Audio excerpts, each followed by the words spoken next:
quando a gente olha para o passado da saúde, muitas empresas ainda estão assim, né? Você tem grandes legados de sistemas de saúde, grandes parceiros ali de tecnologias aplicadas específicas. Então, assim, unificar todos esses dados e de uma forma onde você consiga disponibilizar isso tanto para o paciente quanto para o médico de forma rápida é um desafio tecnológico muito grande, de você conseguir fazer essa abstração. E a gente tem feito. Então, isso é o nosso caminho de digitalização.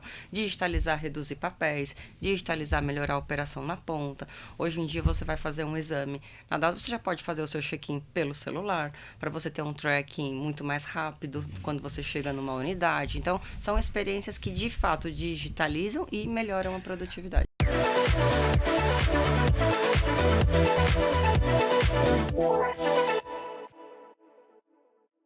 Fala, turma, está no ar o Fala Aí, o podcast número 1 de inteligência artificial do Brasil. Nessa segunda temporada, nós estamos recebendo os maiores líderes de tecnologia do Brasil. E neste programa a gente vai falar de um tema vital, um tema de saúde. E eu tenho o prazer de receber nesta edição a Ana Terra Oliveira, CIO, a maior liderança de tecnologia da DASA, essa rede de medicina diagnóstica. São quase 900 laboratórios. Correto, espalhados pelo Brasil. Nós estamos presentes em 13 estados já, né? Mais o Distrito Federal. Então tem uma pluralidade grande aí. Somos diversas marcas dentro do grupo DASA, né? Então são quase 40 marcas. Acho que para tangibilizar um pouco as marcas mais conhecidas, temos o Alta, Delboni, Lavoisier em São Paulo, Sérgio Franco no Rio, Santa Luzia no Sul. Então tem várias marcas regionalizadas também que fazem parte desse nosso grupo. Ana Terra, como a inteligência artificial tem ajudado vocês? Olha, a inteligência artificial vem ajudando muito. Vou dar um pouquinho do contexto, né, da DAS. Eu acho que a indústria de saúde como um todo, ela avançou bastante no uso de inteligência artificial, bem antes desse boom de GenAI que a gente vem vendo aí nos últimos 2 anos, né? Então, a digitalização, esse processo de transformação na DAS, ele começou em 2015. Em 2017, a gente já começou a utilizar a inteligência artificial muito voltado para a aceleração e melhoria da qualidade no desfecho clínico, né? Aqui eu estou falando muito de usar a inteligência artificial para leitura dos nossos laudos, leituras de imagens, né, de diagnósticos, criar esse aprendizado, né, em cima desses modelos para acelerar tanto diagnósticos, né, e detecção de doenças graves, quanto para ajudar também o médico na aceleração de laudo e de identificações e etc. Então a gente começou isso lá atrás, em 2017, com um time que a gente chamava na época de Nova DAS, e esse time ele foi se reformulando, né? Então é basicamente um time multidisciplinar que a gente criou, que a gente veio reformulando ao longo do tempo, onde dentro desse time nós temos médicos que viraram, né, e são também hoje cientistas de dados, né, profissionais da área de dados. Nós temos cientistas de dados, né, de formação, temos pessoas engenheiras, temos times de design, engenheiros de software, time de produto. Então é uma cadeia multidisciplinar toda envolvida nessa parte de inovação e no uso de inteligência artificial para ajudar na saúde como um todo, né?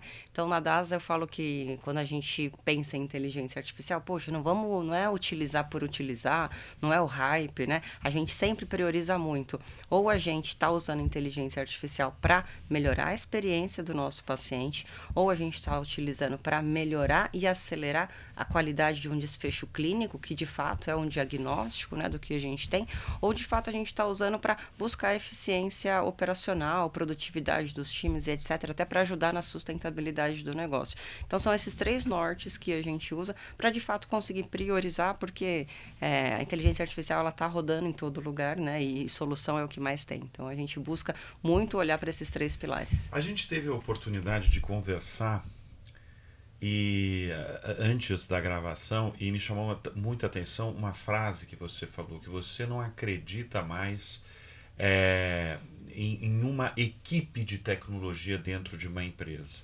Porque tecnologia tem que estar em todas as áreas. Perfeito. É assim no seu caso? Mesmo você sendo a grande líder de tecnologia da companhia? Eu acho que é uma mudança de mindset. E é uma mudança, é uma transformação que as empresas vêm passando. Então, assim, eu de fato eu não acredito mais em grandes estruturas de tecnologia que drivam toda a tecnologia dentro de uma empresa, tá? E essa é uma crença que eu tenho já há longo tempo, porque para mim tecnologia ela faz parte do negócio, né? Então, assim, não existe uma área de negócio. Eu falo muito isso para o meu time. Não existe uma área de negócio, existem especialidades. E todos nós juntos fazemos negócio, né? Então, assim, não tem por que existir tecnologia se não for para entregar valor para o negócio. Então, a tecnologia, ela está presente em todas as vertentes, em todos os business, né? Em todos os produtos dentro de uma empresa. Com a inteligência artificial, ela acelera esse modelo.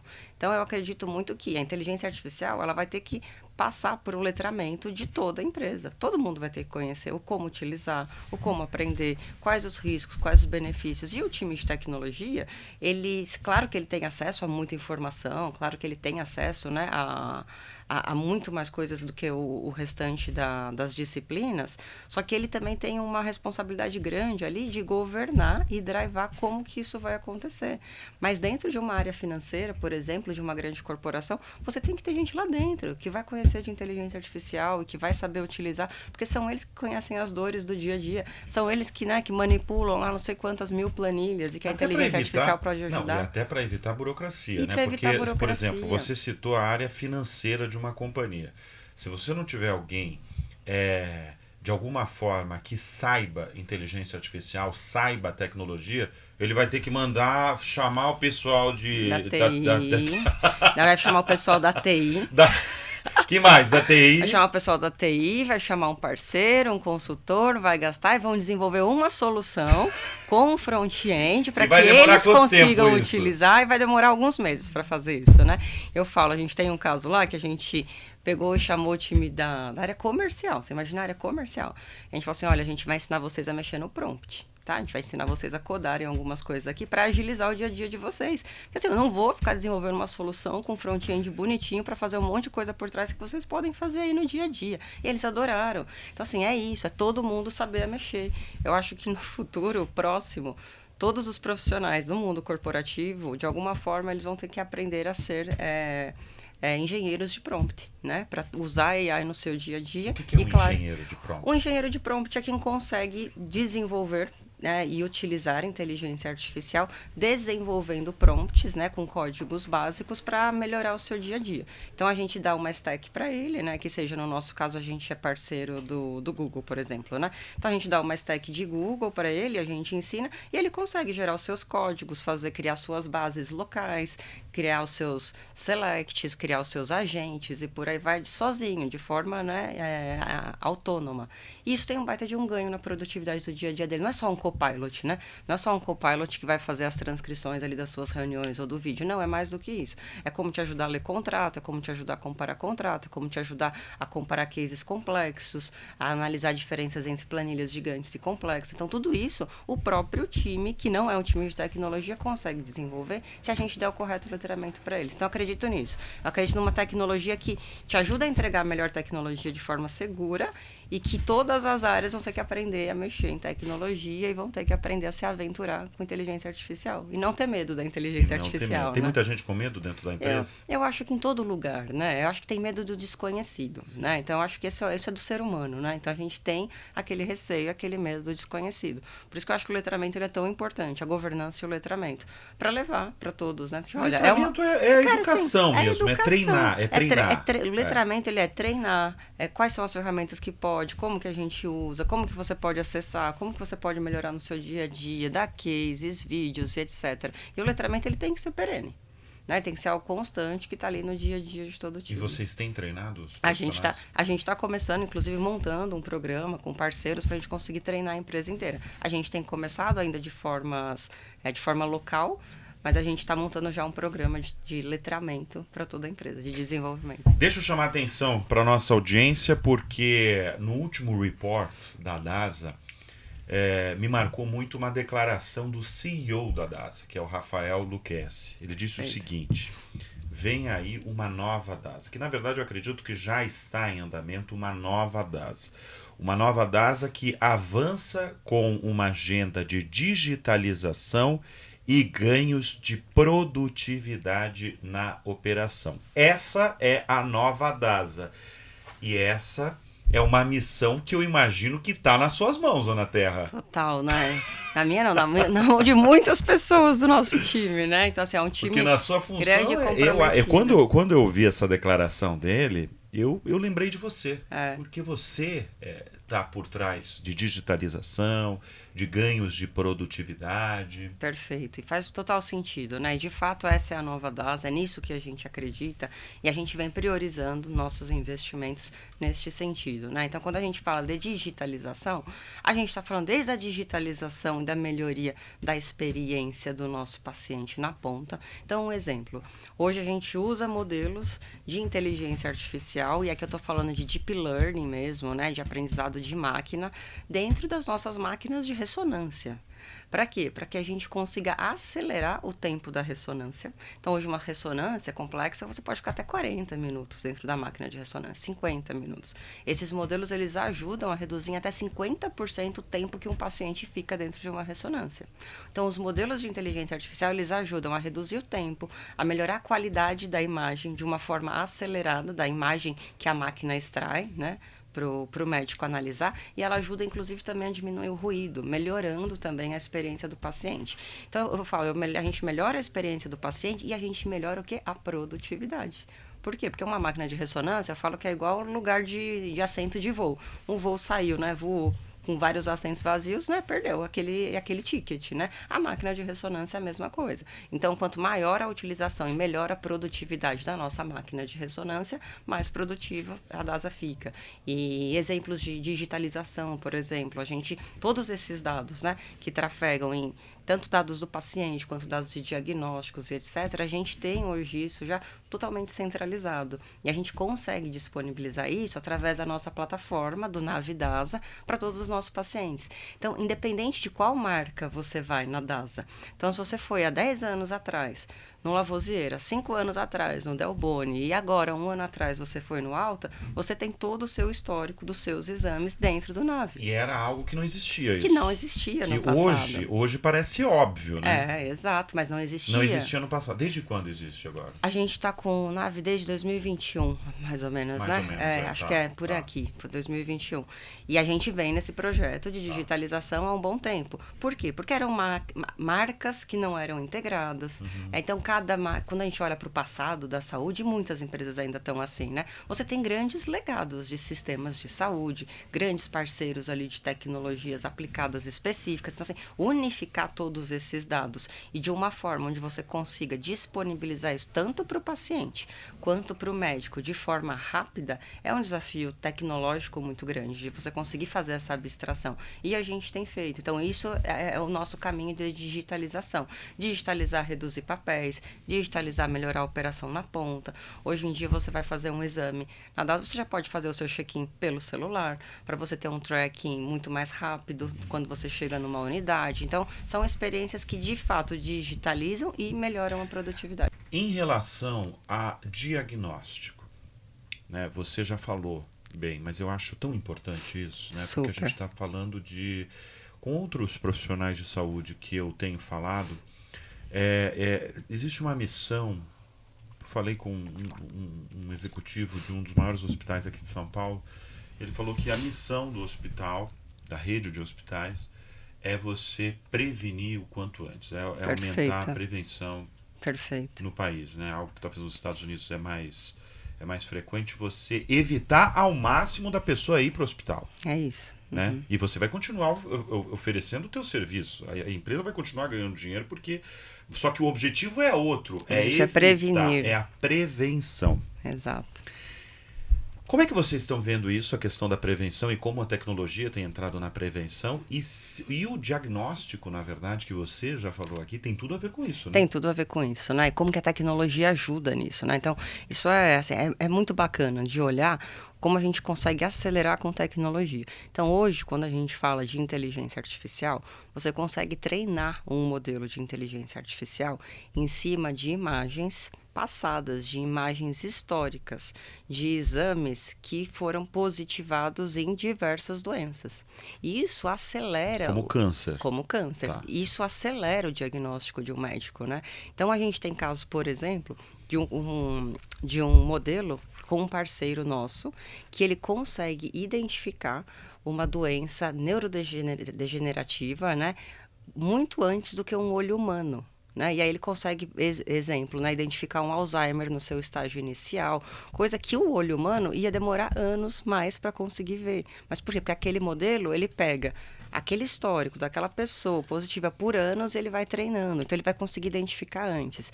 Na DAS a gente tem também o que a gente chama de identificado de achados relevantes, que assim é muito bacana. Então hoje a gente já tem 43 doenças que a gente treinou estes modelos e a gente lê diariamente. Então assim, esses modelos, né, eles leem diariamente mais de 10 mil lados para identificar achados relevantes, para conseguir estimular e mandar uma mensagem para o médico prescritor com antecedência, para não esperar do tipo, minha consulta daqui 2 meses, só daqui 2 meses eu vou ter o resultado. Então, quando a gente identifica esses achados relevantes, a gente avisa o médico, fala, olha, tem um achado relevante aqui, entre em contato imediatamente com o seu paciente. Porque o quanto antes você começar qualquer tipo de tratamento e análise, melhor.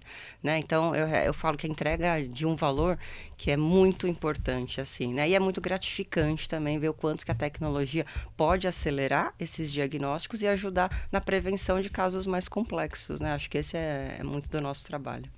Ana Terra, você é uma apaixonada pela tecnologia, dá para ver assim, dá para ver no seu olho aqui no estúdio. A gente se reuniu aqui, dava para ver com a sua formação é engenharia de software. Isso, então vamos lá. Eu falo que eu sou engenheira de software porque eu comecei a programar com muito novinha, assim, né? Então eu comecei a programar, desenvolver software com 13 anos. Alguém ensinou? Não, eu fui sozinha atrás de livros. E na época, né, não tinha internet, não tinha inteligência artificial, né? Até tinha internet, mas era super escasso o acesso. Eu ficava de madrugada acessando a internet, porque na época o pulso, né? Pagava o pulso, era mais barato, né? Entregando a idade. Lembro. Não, eu ficava copiando os códigos dos livros, né, para o computador para conseguir rodar meus programas. E foi assim que eu comecei. Aí eu comecei a fazer sistema para a empresa de um meu irmão, de um familiar, para a imobiliária de um vizinho, de um parente, etc. E foi ali que eu comecei, tipo, a me apaixonar por desenvolvimento de software. E eu entrei no mundo corporativo muito cedo. Antes dos 16 anos, eu já estava... Antes dos 16, eu já estava no mundo corporativo, trabalhando com tecnologia, né? E foi super desafiador, muito jovem, né? Eu falo... Hoje eu tenho uma filha, né? Falo, não sei se eu desejo isso para ela, né? Mas te habilita a muitas outras coisas, né? Então, eu lembro que eu, com 20 anos, já era analista sênior, já fazia um monte de coisa, já desenvolvia sistemas muito mais complexos. Mas então, eu comecei, de fato, muito cedo. Muito cedo, porque você está falando de 13 anos. 13 anos você já estava programando? Programando. Depois de 16 anos entrou no mercado de trabalho e com 20 você já estava inserida. Qual que é a explicação? É paixão mesmo? Você acha, ou vocação de ter começado tão nova e você ter seguido, e talvez essa é a explicação de você estar num cargo de extrema importância numa das maiores redes, né, de diagnóstico do país. Eu acho que tudo ajuda, sabe, Bruno? Porque assim, é uma construção, né, de um portfólio. Então eu comecei como desenvolvedora, programadora, né? Então eu fui me especializando em diversas linguagens. Eu tive o privilégio de entrar numa grande empresa, numa grande consultoria antes dos 16 anos, onde eu tinha profissionais muito experientes sempre comigo, né? Qual era? Era a CPM na época, né? Então, assim, eram profissionais muito experientes. A gente sempre atendia clientes muito grandes, né? Então, atendia muitos bancos, né? Diário Oficial e empresas de varejo grandes, já consolidadas. Então, eram sempre desafios grandes, de legados, de migrações e por aí vai. Então, tudo isso te ajuda na sua formação, porque você não está pegando um projetinho pequenininho, um projetinho local. Eram desafios enormes, né? E eram aqueles desafios que, na época, a gente virava à noite para fazer implantação de projeto, e virava à noite para entender bug, etc, para colocar no ar. Já tinha campanhas contratadas na Rede Globo na época que a gente não podia perder as datas dos clientes. Então a gente passava a semana viajando, fazendo implantação. Então acho que todo esse repertório me ajudou. E eu sempre gostei muito. Eu acho que tem o lado do seu dom. Eu sempre gostei muito de desenvolver, de programar. Então era algo que me satisfazia muito. E eu gosto disso até hoje, tá? Então, assim, eu gosto de estar próxima da parte de engenharia de software. E lá pelos meus 20 e poucos anos, como eu também sempre fui muito comunicativa, né? Sempre gostei também de lidar com pessoas e etc. Eu fui migrando para o lado de liderança, para a parte de liderança. Né? E não foi uma decisão fácil, né? Uma pessoa jovem que gostava de programar e adorava os desafios técnicos e etc. Você se desenvolver no lado de liderança. Mas eu também tive muito suporte. De novo, estava já em empresas grandes, trabalhando em grandes corporações. Então, tinha muito suporte, assim, da empresa, de gestores, de RH, que me ajudaram nessa formação, né? Então, eu acho que foi um privilégio somado a uma paixão, que é a paixão de trabalhar com tecnologia. E até hoje eu gosto muito, né, da parte de engenharia de software. Eu não falo que eu não deixo de estudar, não deixo de fuçar, não deixo de buscar. Estou sempre com o meu time, olhando soluções, pedindo para eles me explicarem as coisas, que não necessariamente mais eu tenho tempo agora de ficar, né, entrando nos bitbytes. Então, é interessante. E a ala feminina no mercado de tecnologia? Como está? Vem melhorando. Tem muitas mulheres? Não tem. Não tem. O mercado de tecnologia no Brasil e no mundo predominantemente masculino. Tá. Predominantemente masculino. Melhorou muito do que era, vem melhorando, mas ainda é um mercado predominantemente masculino. E isso é um ponto estrutural, Bruno, porque quando eu olho, né, até pela minha história, eu não tinha um espelho que tecnologia podia dar certo. É que eu, de fato, gostava e fui atrás e comecei a fuçar. Na época, eu lembro que nos meus 13 anos eu queria ser hacker, né? Então, o meu sonho era ser hacker e etc. Aí eu fui indo e virei uma hacker do bem, né? Que eu falo, né? Eu fui pelo lado certo. Porque é perigoso isso que você falou, porque hacker tem... Você já pensa em ataque hacker. Exato, eu falo, aí você vira o hacker do bem, né? O que é o hacker do bem? O hacker do bem é todo o nosso time de segurança da informação. Eu falo, são todos hackers do bem. E nós temos que ser melhores do que os hackers que não são do bem, né? Para conseguir proteger. Para ser melhor do que o hacker do mal, você tem que se atualizar o tempo todo. Tempo todo. Diariamente, né? Diariamente. A área de segurança da informação é uma das disciplinas que vem enfrentando maiores desafios, inclusive com a inteligência artificial no mundo, tá? Porque a inteligência artificial agora, ela vem trazendo muito mais robustez nos ataques, né? Então, assim, em todas as nossas ameaças que a gente vê no mercado, elas estão ficando cada vez mais complexas. E se os nossos times de segurança da informação também não se atualizarem, não estudarem para conseguirem proteger e a gente conseguir manter todo o perímetro seguro, a gente vê a quantidade de vazamentos, né? E de problemas de segurança que existem no mercado como um todo, né? Então, assim, cada dia são algumas centenas aí de casos que a gente vê de empresas comprometidas no mundo. Então, é super desafiador e tem que estudar o tempo todo. Hoje é a sua maior preocupação a segurança? Eu acho que ela é a minha maior preocupação, tá? Eu falo que é o que... Acho que são várias, né? Porque você tem o lance de produtividade, você tem ganho de eficiência, você tem diagnóstico... A segurança é exatamente isso, né? Então, assim, a gente investe muito em segurança. É uma matéria que, assim, a gente está toda hora, sabe, olhando quais são as nossas ameaças, as nossas vulnerabilidades. Porque uma coisa que eu estou segura hoje, eu posso não estar segura semana que vem, né? Porque já apareceu uma vulnerabilidade nova e etc. Então, é algo que a gente... Que é tentativa de ataque. Tentativa de ataque o tempo banco todo. De dados. De tudo. Né? De penetrar nossa rede, de penetrar nossos acessos e por aí vai. E aí tem diversos fatores de segurança. Então, é o que eu falo, ele tira o sono, porque você tem que estar o tempo todo olhando para isso. A gente investe bastante e a gente trata os nossos dados com muito cuidado, né? Então, a gente cuida de anonimização, a gente cuida muito de privacidade, de LGPD, a gente protege muito toda a nossa rede. Então, tá aí, eu falo que de segurança a gente não abre mão. E isso ajuda a gente a dormir melhor. Porque, de fato, é um tema prioritário dentro da DAS. Então, ajuda a dormir melhor. Mas é, de fato, algo que, se a gente não continuar estudando, se a gente não continuar olhando opcionalidades e aprendendo com parceiros e aprendendo com outras empresas, principalmente fora do Brasil, de tudo que está acontecendo, rapidamente a gente pode ficar ultrapassado. Entende? Ana Terra, você acredita que nesse mundo, né, de inteligência artificial, o setor de saúde vai conseguir cada vez mais minimizar o aparecimento de doenças sérias, doenças como câncer, até o Alzheimer?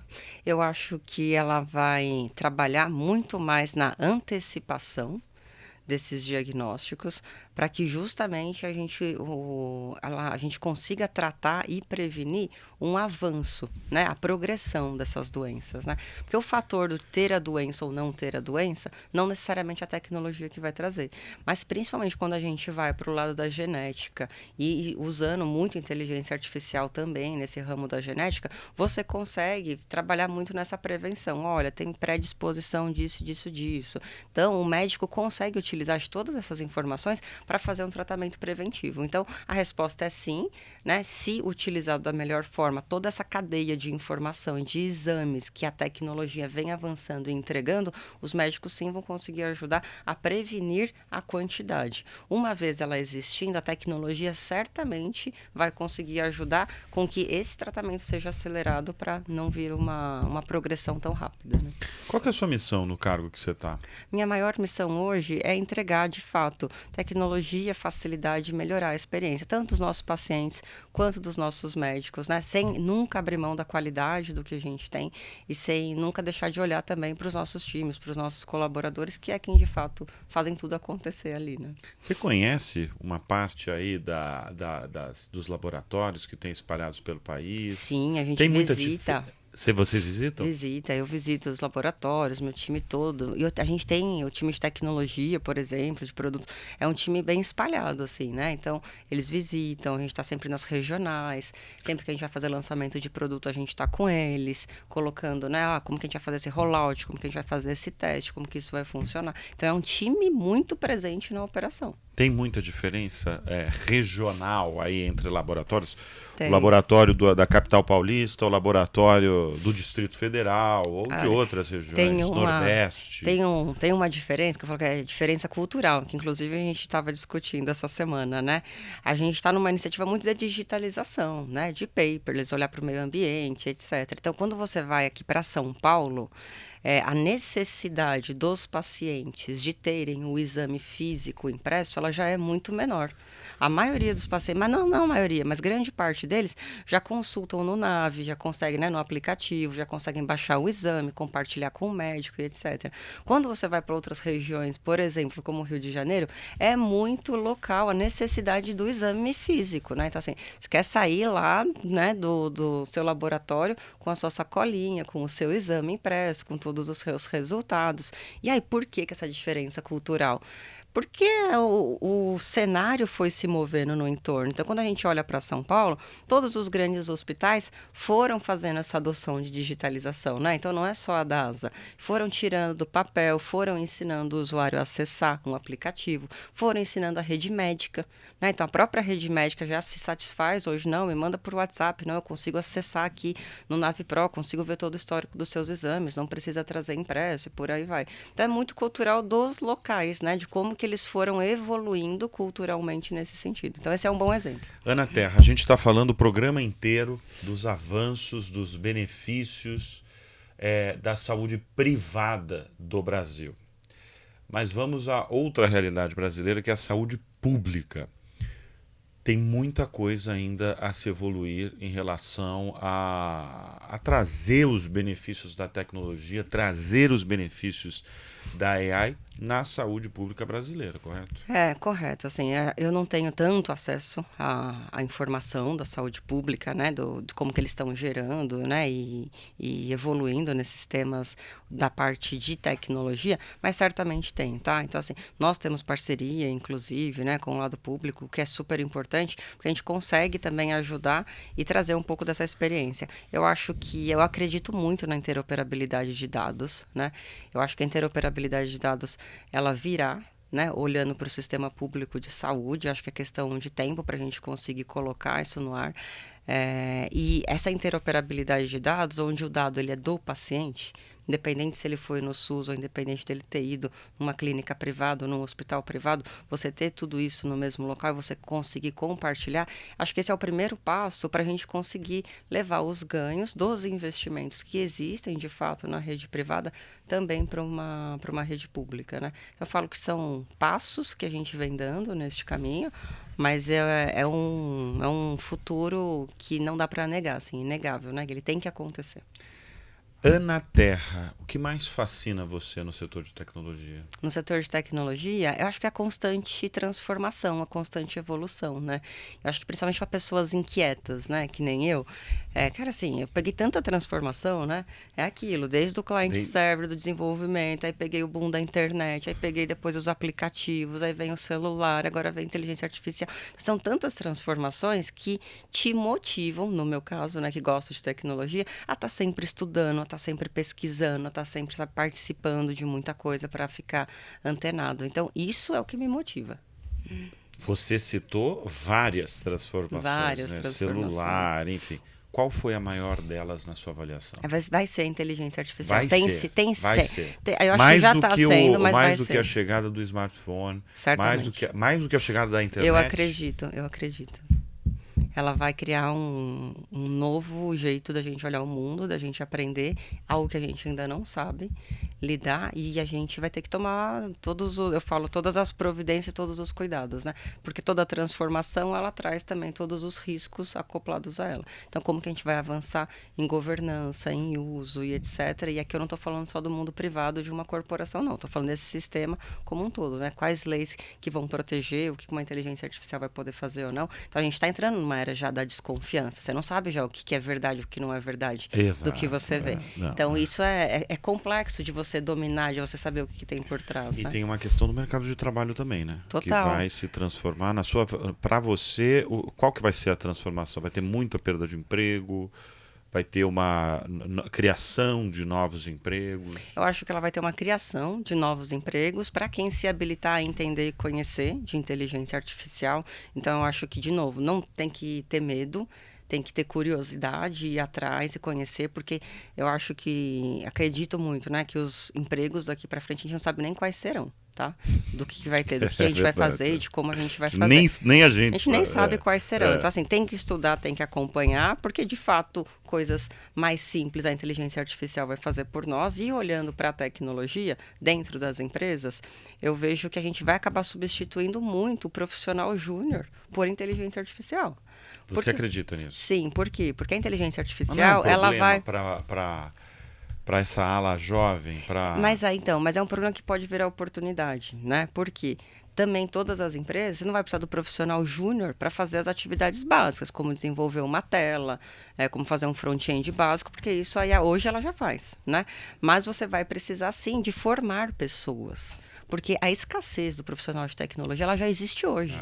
Daqui a 2, 3 anos, é exponencial essa escassez. Então, todas as empresas vão precisar contratar profissionais júniores para formar, para espelhar, para ser sombra dos profissionais sêniores para aprender. Então, eu falo, todo o risco e desafio aqui vira também uma oportunidade.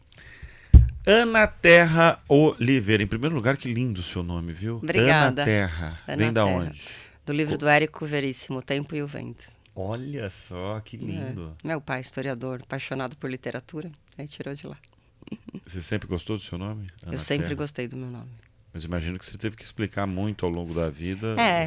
Da onde vem, o porquê vem. Mas é bonito a explicação, né? É bonita. Um livro de uma obra de Érico Veríssimo. Exato, é uma explicação bonita, é uma história bonita da Anaterra, né? Eu com 12 anos já tinha lido os livros, já tinha assistido as minisséries, as novelas que passaram, né? Inclusive que tinha personagem.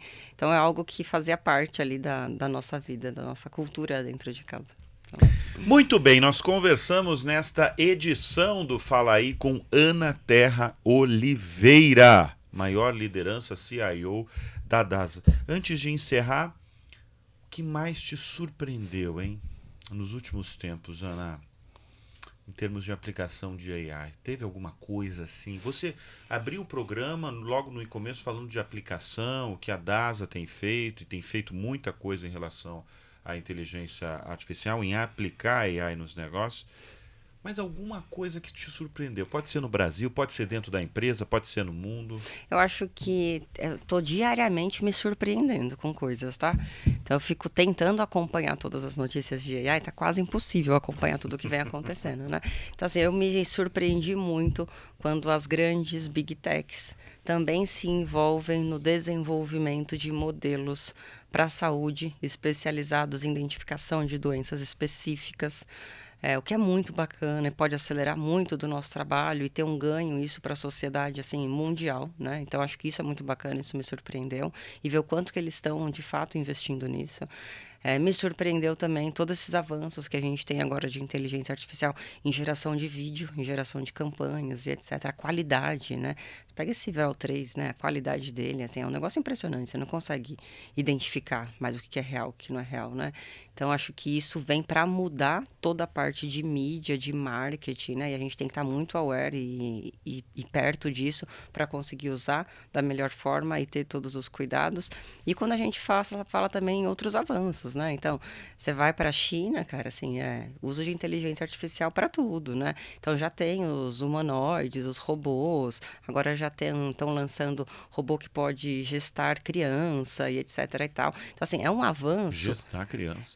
Então, ainda não está legalizado, mas já tem empresas de tecnologia permitindo isso, assim, permitindo, né? Desenvolvendo a solução para isso.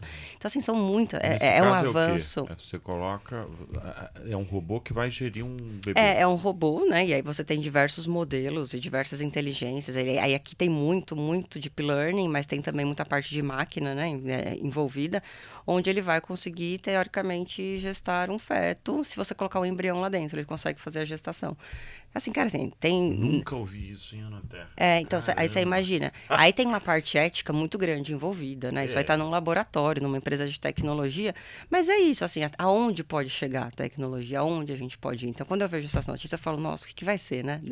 O que vai ser, né? Da humanidade. Então, por isso que eu falo, a gente precisa avançar muito nessas discussões do uso de inteligência artificial, de ética e por aí vai. Mas notícias como essa, principalmente vindo de países que investem muito em tecnologia, como é o caso da China, tem todo dia. Coisas que me surpreendem. Para você, está mais avançada do que os Estados Unidos? Eu acho que são avanços complementares, né? Então, eu acho que, no meu ponto de vista, né, a China ela é muito consistente, né, nos investimentos, consistente nas empresas de tecnologia, eles reinvestem muito em P&D e etc. E isso é algo da cultura de todas as empresas lá, né? Então, assim, eles têm essa consistência ao longo dos anos, né? Não tem aquela troca de direcionamento, etc. Nos Estados Unidos eu vejo muito isso nas empresas de tecnologia. É muito centralizado nas tech companies, né? Na China, não necessariamente só a tech company está investindo em P&D. Toda a cadeia ali investe em P&D. Então, você vê que são avanços diferentes. Né? Ana Terra, deixa eu dar a você, que é uma grande liderança de tecnologia no Brasil, o troféu que a gente dá para todos os nossos convidados do Fala Aí Semantics, porque você deu voz à inteligência que transforma negócios e impacta bilhões de vidas. Obrigado. Muito obrigada pela presença, adoramos. Super obrigada. Olha, se deixasse, a gente podia falar muito, porque cada fala sua, a gente se surpreende e você finaliza quase com um robô que gere uma criança. Só isso daí dá um programa inteiro. Ana Terra, foi uma delícia. Você está sempre convidada. Eu sei que se a gente falar daqui a 3 meses, vai vir muita coisa nova, né? Exatamente. Muita coisa nova. Muito obrigada pelo convite. Foi um prazer enorme estar aqui. Obrigado. A gente falou com Ana Terra Oliveira, a CIO da DASA. Obrigado também pela sua companhia, pela sua audiência. A gente volta a qualquer momento aqui no Fala Aí.